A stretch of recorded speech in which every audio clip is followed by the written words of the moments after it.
Assalamu alaikum. I want to welcome everyone to our Pioneer Sunday from Masjid Wazuddin Muhammad. We are honored to have our esteemed Imam Talib Salahuddin from Masjid Hassan of Al Islam, Fort Worth, Texas. Imam Talib Salahuddin, I present. Assalamu alaikum. Peace be unto you. Ash'adu an la ilaha illallah wahdahu la sharika lahu wa ash'adu anna Muhammad abduhu wa rasuluhu. We witness that there is no God but the God, Allah al-Khaliqu kulli shay'in, the creator of every single thing. And further, we witness that Muhammad sallallahu alayhi wasallam is his generous and his noble messenger. So we greet you today again with the peace that Allah wants for us. Assalamu alaikum. And I am so honored and thankful for Imam Farouk and the community there allowing me the opportunity to be a part of your program, your pioneer program. And although I'm a little outdone with all of the esteemed remarks that I've been getting from Brother Mustafa, but nevertheless, I'm very, very happy to be part of the program. And I want to begin just acknowledging with a brief just dua, our beloved brother that was a pioneer, Imam Omar Sharif, that has passed on from this plane. And we know we say, Inna lillahi, we say from Allah we come, to Allah we belong, wa inna ilayhi raji'un, and to him we return. So we know that we belong to Allah and his will is going to re-inherit us. And so we make dua for him and ask that Allah would forgive him his sins and open wide the gates of paradise for him and place him among his righteous servants, Allah's righteous servants, among the believers. He was a very excellent brother and an excellent pioneer who was always working in the interest of this association. And I think in his latter time, he was interested trying to keep alive the hope and the interest of developing the Muslim Credit Union. He was always talking about that at our sectional conferences. So may Allah forgive him his sins and grant him the paradise. Oh, when we talk about the pioneers, and I made a couple of notes so that I don't rumble so much. We talk about a pioneer as a person or a group that originates or helps open up a new line of thought or activity or development. And that is one that is capable of sustaining itself even in a barren or a open area or environment. It means also to begin something, to constitute, to establish or to launch an activity or an adventure, to be among the earliest and to be a foremost pioneers. So we know that it's not just about being a pioneer, it's not just about age. And we are so happy that many of our young people are building their pioneers resumes right now. So we admire you so much. We are aware of some of you and others we're not, but we admire you so much. And we want you to keep on struggling and keep on working on the pioneering front. We know that Allah subhanahu wa ta'ala, he tells us in his generous and noble Quran that on the day of sorting out, that there'll be three categories. There'll be the Ashabul Maymana, the companions of the right, the Ashabul Mash'amah, the companions of the left, and then there'll be the Sabiquna. Those will be the ones that are foremost, the foremost. Those will be the ones that'll be out front pioneering. And that those ones, they will be, those that will be nearest to Allah, I think. Yes. So we want to be among that group at least have that interest and that effort to continue to do that as long as we can. As our Mu'aylam Imam Warfadi Muhammad Rahimahullah alayhi said, we cannot stop now.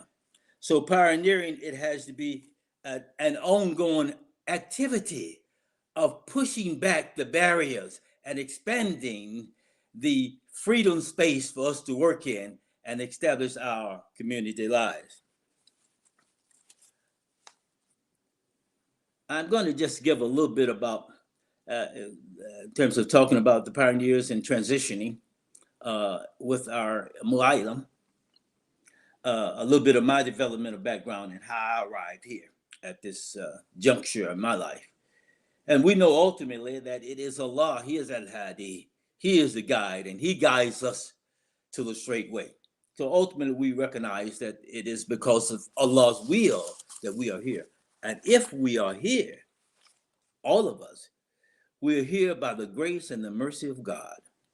And we should be grateful and most thankful for that and give Allah our complete devotional obedience. I began as the grandson of a Baptist minister who was the major, probably dominant male influence in my life, who I loved very, very dearly, and who had strong influence on me.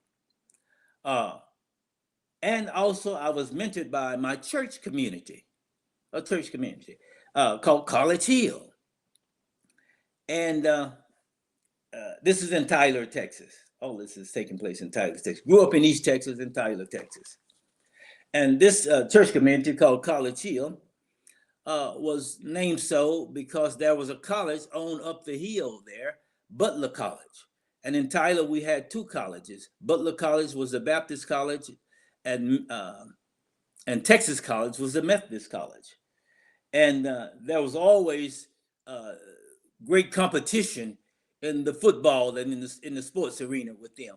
And it was a strong community interest they had going. And they had both of them had a nice plant facilities. And much of the time at this church community, many of us went up for vacation Bible school to study up there and to participate in the activities that they had. I had many relatives and others who graduated from Butler College, and it produced a lot of teachers and other scholars like that. And many of them subsequently ended up later on in Bishop College when Bishop was in Dallas. You know, Bishop College used to be in Marshall, Texas, but he subsequently moved to Dallas, and now what was Bishop is now Paul Quinn in there. So that's kind of some of the background. My grandfather was on the ministerial board that kind of oversaw some of those colleges, and he would take me with him. He would take me with him in going to visit those places down in Marshall and going to these other colleges around. So he was kind of mentoring me and taking me with that, as they were mentoring me in the church community that I belonged to. They would send me with the minister during the summer when he would go to do a revival in many places. My mother would let me go and stay the whole week with him down there. And they had me as the assistant superintendent of the Sunday school and the president of the BYPU. They had the Baptist Training Union, the BTU, but they had what they call the Baptist Young People's Union. So I was the president of that. And they even allowed me to sing in the choir, which they should not have, just because my mother was solo. They should not have allowed me to sing in the choir. But during the course of my development and coming up in early 1960s, 1963 and 1964, I would come up and I would visit with my aunt and my uncle in East Dallas. And also they had a good friend named Charles Brooks from Tyler. He and my uncle, they were herb smoking buddies. So many of you know what I'm talking about. But Charles Brooks in Tyler, there's a sister that was here, right? May Allah forgive her sins and grant her prayer. Sister Ruby Muhammad. Her husband and used to bring through Tyler the Muhammad Speaks, and before then bring the Pittsburgh Courier as a paper. He would bring it through there and sell the Pittsburgh Courier. And later on, he would come through there and bring message to the black man. So Charles Brooks got a hold to these books, and he was influenced by the book and by the Muhammad Speaks paper. And later he moved to Dallas. And when his wife and my aunt, they taught school together. So my aunt subsequently, she moved up here. They moved up here to Dallas. And so they still remained friends with Charles over in East Dallas. And so I would come up during the summers to visit. So when my uncle and my aunt we'd be over with Charles in his apartment. He was also managing Bank Street Apartments in Dallas, not too far from the Fairport. And Charles would start some kind of way. He would always get around to talking about the mothership. And it fascinated me. I didn't understand all of that, but he was talking about this mothership.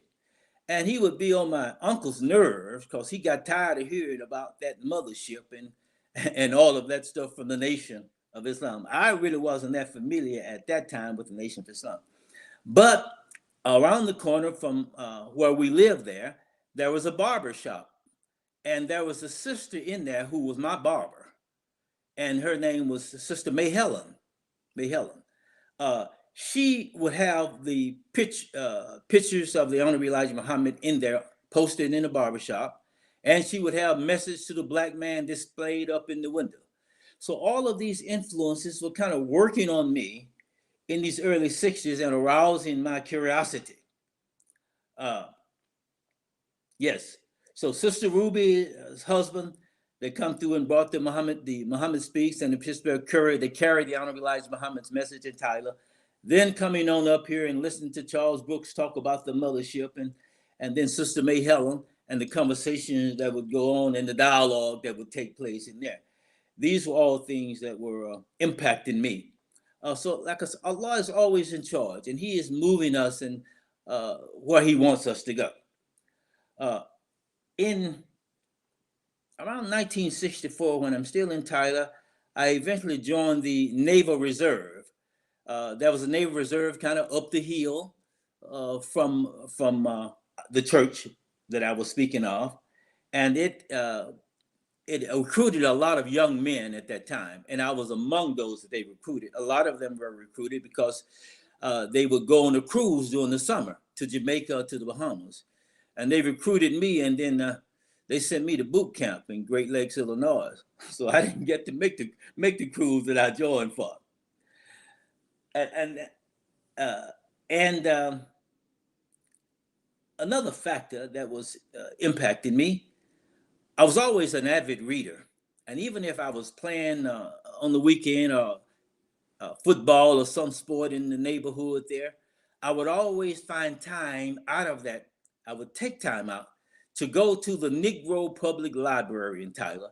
And the librarian there always had a special place that was set out for me where I could have a place to come and sit. She kind of reserved a place for me there. So I was always a reader and always a student. And I think that's one of the reasons that I chose the same Thalib.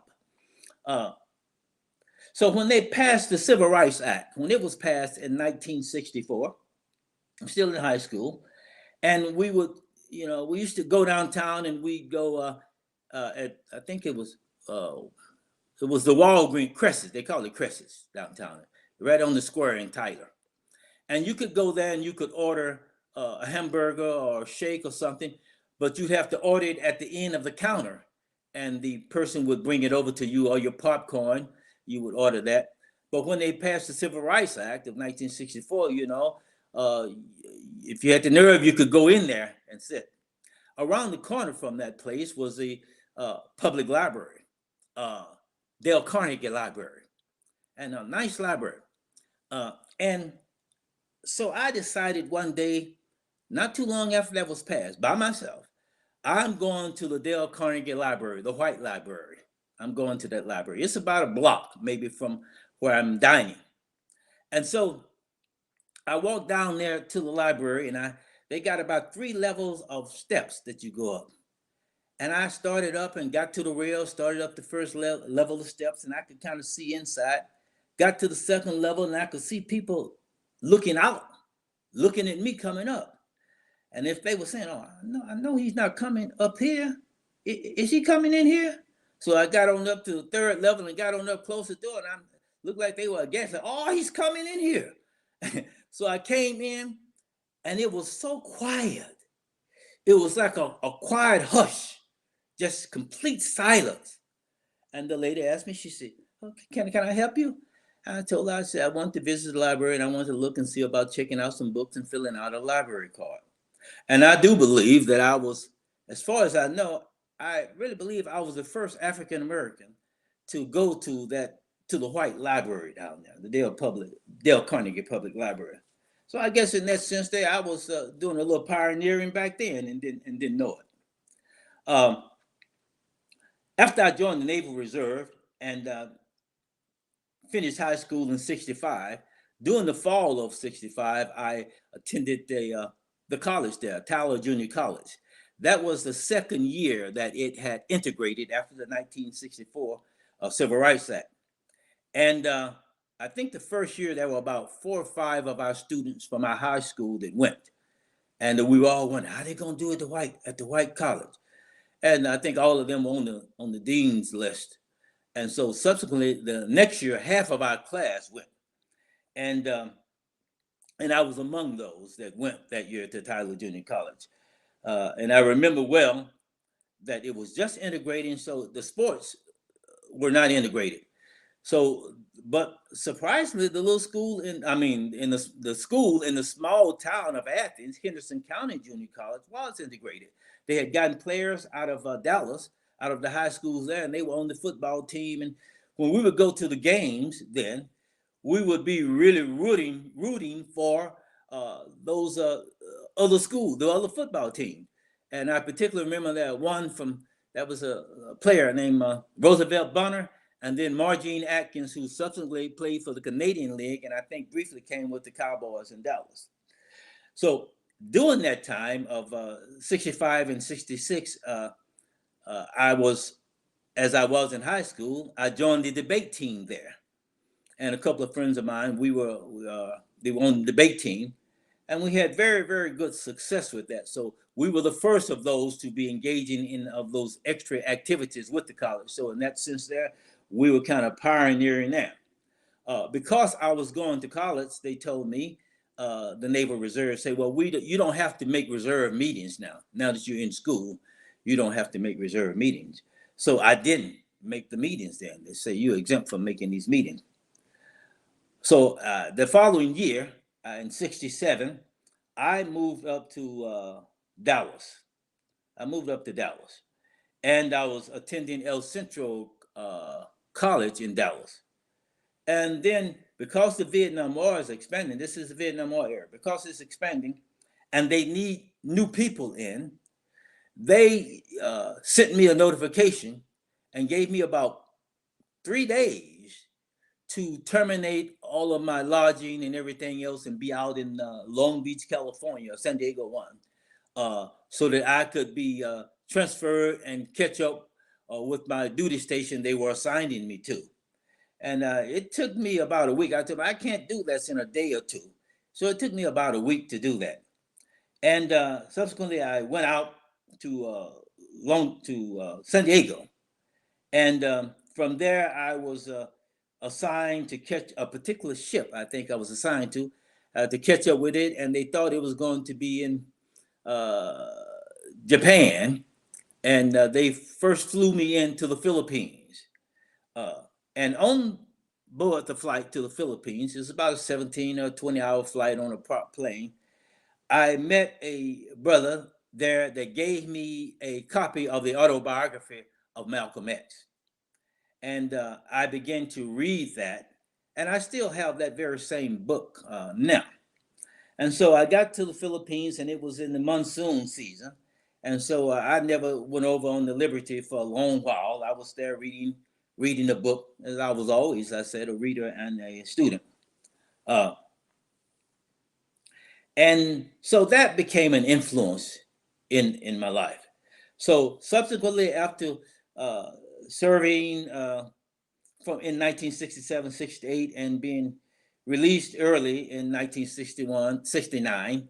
I think they want to start trying to wind the war down. I came back and eventually came back to Dallas and started back to school with El Centro College. And while I was there, one of the things that we did was to start an African American or Black Student Union, it was called then, SOUL, Student Organization for Unified Liberation. We started that at my apartment. And we're in that frame of time and we're pushing for Black studies and this kind of thing.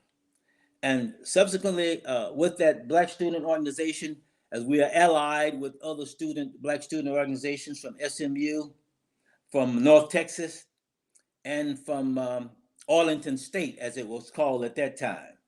At North Texas, we had a brother named that eventually became Frank X. Wyman. And eventually he changed his name to Nasiruddin Methuselah, and about 4 other names after then. I can't recall what they were. But so working with those student groups, we were able to eliminate or get the name changed from the Arlington State Rebels to it became the Mavericks. And we were able to get that rebel flag taken down through working with these various student groups. So I was part of that pioneering effort with that. So while I'm at El Centro, I met a homeboy of mine from Tyler. We weren't good friends there. We were in the same graduating class, but we knew each other, but we weren't good friends there. We subsequently became best friends. Talibdin Nasheed Mahdi, who eventually became for a time, became the imam over in Fort Worth. So they had a cleaners, he and brother Marzouk, that many of you all probably know, Marzouk Jami. They had a cleaners and they would come by and pick up your clothes and take to the cleaners. So they were coming by and getting my clothes and taking to the cleaners. And subsequently he invited me to the temple and kept on bugging me about going to the temple. And I finally went, him and the efforts of Marzouk, I finally went to the temple. And I became a regular visitor to the temple. And I was always a getting student. So I would always sit on the front row with my notepad taking notes, trying to watch this time. Oh, time is already rolling up on taking notes. And at that time, we had an outstanding pioneer that was a minister there, Minister Isaiah Kareem. Eventually became Imam Kareem. He set up many temples across under the Honorable Elijah Muhammad. He set up many temples in Baltimore and various other places throughout the country. And was a big influence in the life of Malcolm. And Malcolm used to come over to the house and listen and be taught by him. And his widow, his wife, his sister Marlena, and they made a presentation sometime back. And I said, really, you all should do a book, a very interesting presentation. I mean, you all should do a book on Minister Isaiah Kareem and also and the relationship he had with Malcolm, kind of as a mentor for Malcolm X, El-Haj Malik Shabazz. But Minister Green, when I sat down there on that front row, and they did have a lot of things with the FBI going on in investigating and monitoring African-American groups. And Mr. Green used to say, we know we got the FBI in here writing down everything we say. And he looked right at me taking notes. But nevertheless, that didn't discourage me. I had one brother that was at El Centro with us at the time. He was already a member of the nation, had taken out his letter. But he was a little bit disillusioned and a little confused. And I worked with him and talked him back into going back to the nation. And I wasn't even a member of the Nation of Islam at that time. So out of this group, the Black Student Union, I subsequently joined in 1969, the Nation of Islam. Others of that group, went to the Black Panthers, and they took the equipment that we had and other things with them. One of the things that the Nation of Islam did for me, and I appreciate it, developed in us a great deal of confidence in our ability. And we were beaten down so as a people and an ethnic group about our value, our ability, our confidence. So when they said that, oh, the Black man is God, and he's all this other in the mythology. That gave us, it was false, and they built up a false look, but it developed a lot of confidence in us. And we thought we could do anything. We didn't feel like we could be stopped, per se. And I remember one incident when Imam, Minister Kareem, was having a debate at one church at one of the YMCA's facilities, and he was blocked in. And the brothers went out, and I forget what kind of car it was, but the brothers went out and picked up and moved his car outside of the confinement of the two cars that were in front and behind him. I don't think this is just hyperbole. This is what I remember. I don't know how that happened, but I remember that. So we had a whole lot of confidence.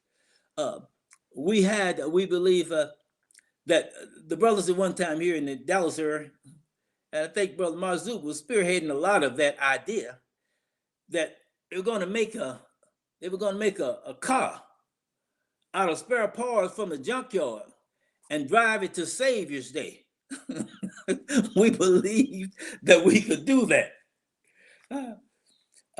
So those are some of the kinds of experiences that we have coming up in the nation.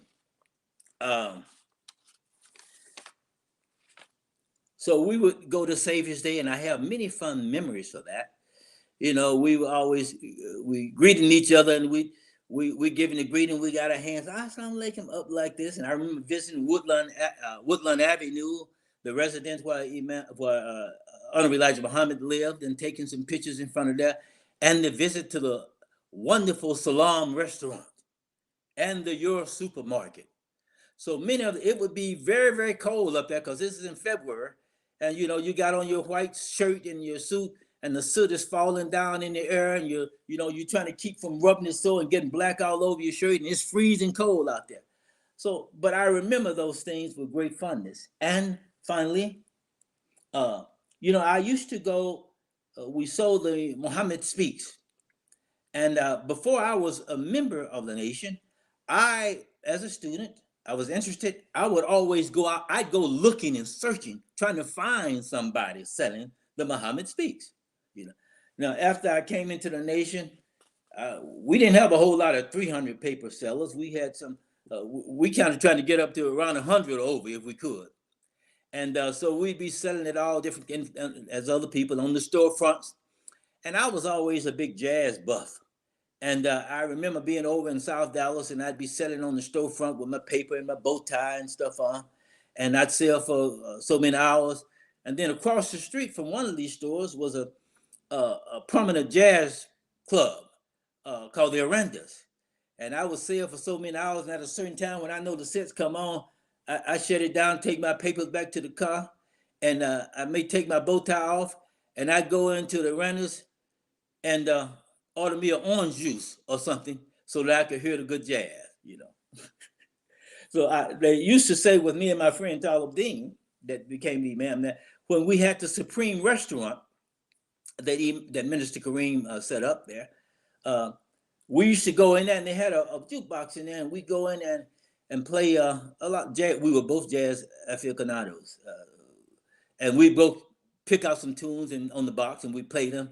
And we had the big apple caps on. We might be bopping a little bit to them, and they would look at us and say, "Man, these brothers ain't got no business here in the nation like that. They too boogaloo."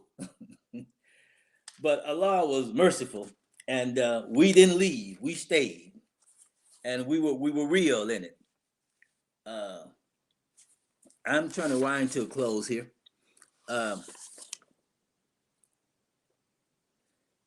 We went to Savior's Day, and we were playing in 1975, and just before going there, I think we heard that the Honorable Elijah Muhammad had passed. And we were impacted, but nevertheless, we were going ahead, and we went ahead to the Savior's Day. And we heard Imam Wahiduddin Muhammad being accepted by the community as the new leader. And we heard his powerful address. And there were some there prominent leaders, and they were crying, "Oh, the Honorable Elijah Muhammad, I loved him. I defended his name. I did this and I did that." And Imam Wahiduddin Muhammad, back then the Minister Wallace D. Muhammad, then Chief Minister Wallace D. Muhammad, then Imam Wahiduddin Muhammad. He said, here in this community, he said, this is a strong community. It's not a community that is built on impulse and emotions. And when the wind blows, the curtains in the house don't even shake. And we don't just fall down on our knees, whimpering and crying, grown men. He said, when the wind blows on the curtains, say the curtains don't hardly move. And that was so powerful there, that address that he gave, that we didn't have any trouble, my wife and I, we didn't have any trouble staying the course and watching the ensuing development and the evolving of this community.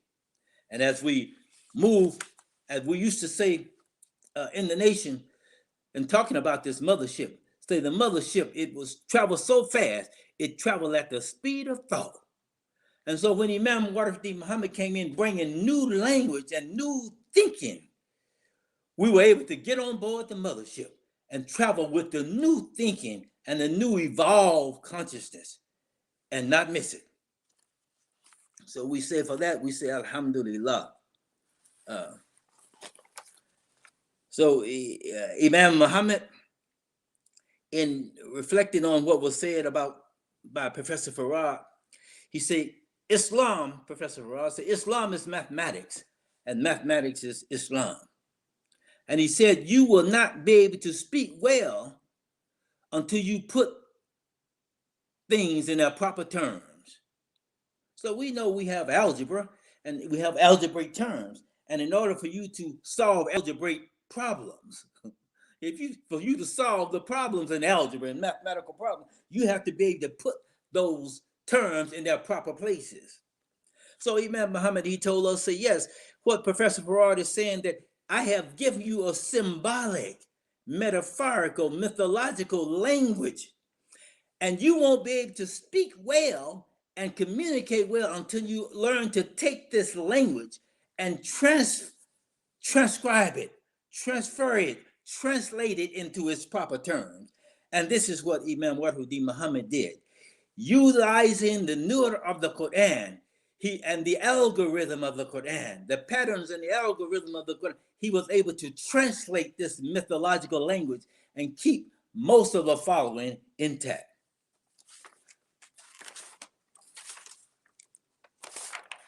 So we are thankful to Allah that he has blessed this community. And we say to those that are still holding on to that, it served its purpose, and it was not meant to be permanent. It was temporary. So Professor Farad gave us the Quran and placed the highest value on it.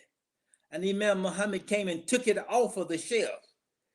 And he, as was promised to us, if we were to subordinate and take these four devil heads and do some other things, we'd get a pen and a bit Quran.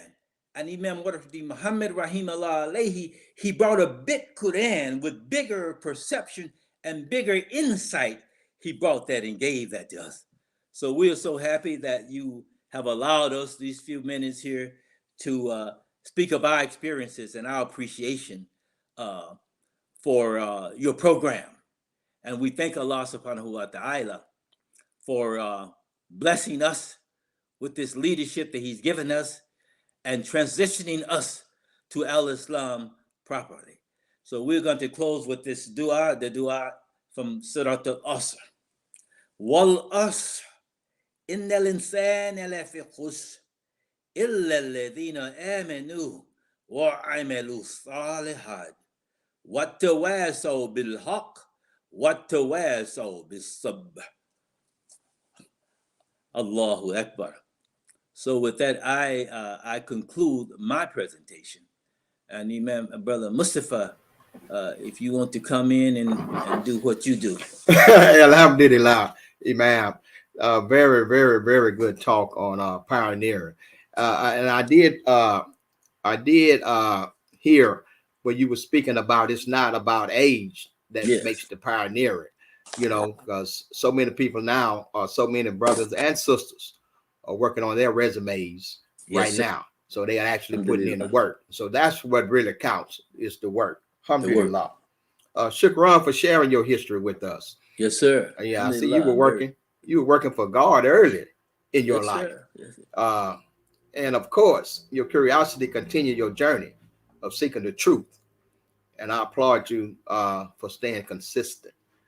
And that's the basic thing. So we didn't have any questions, but you had a lot of amens. You had a lot of salam alaikum, subhanallahs, alhamdulillah, and so that's, always encouraging that you are on the right road.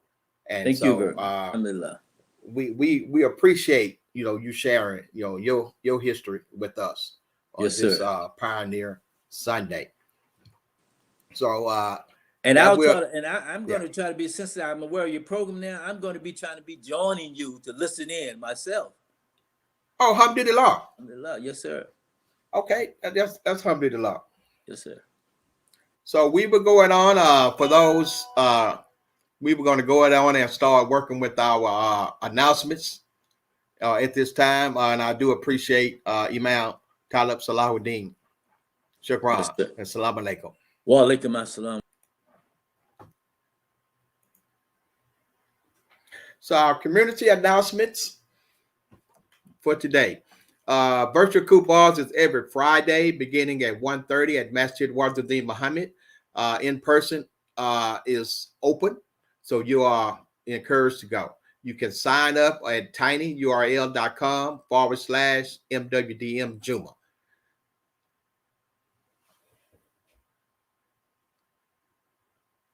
Also, you can become a part of the WDM 100 for 50 by going to tinyurl.com/WDM 100 for 50. And this will come out every month. Also, we have in-person Juma at Masjid Muhammad, tinyurl.com, MCC Juma.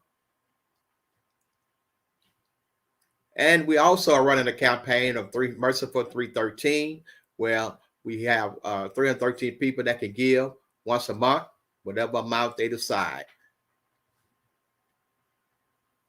And we have our Talim service public address. That's every Sunday beginning at 1:30 Central Time. Please join us every Sunday. Your Zakat and donations are also needed. There are 4 ways that's on the screen that you can donate. Also, your Zakat and donations are needed. Ways to donate is for Mercy Community Centers, MercyCC.org/donation. Muslim nights, sisters, ages 13 to 18. You can look at the link here on the screen, and ages 18 to 30. Very good Muslim nights for the sisters. And our new Muslim class, tiny.cc. New Muslim class is taught by Elijah Salahuddin, and you can send an email to him at elijah@masjidwdm if you want to join. Sundays at 3 p.m. Sisters Halakha, that's every second and fourth Saturday beginning at 7:30 a.m. to 9:30 a.m. If you want to participate, send an email to salimahkakbil@gmail.com. And we're still running the campaign for the community center. You can, if you want to get on the donor wall, you can go to tinyurl.com/MWDM donor wall. And that will complete our announcements for today. See everyone next week, inshallah. Salam alaikum.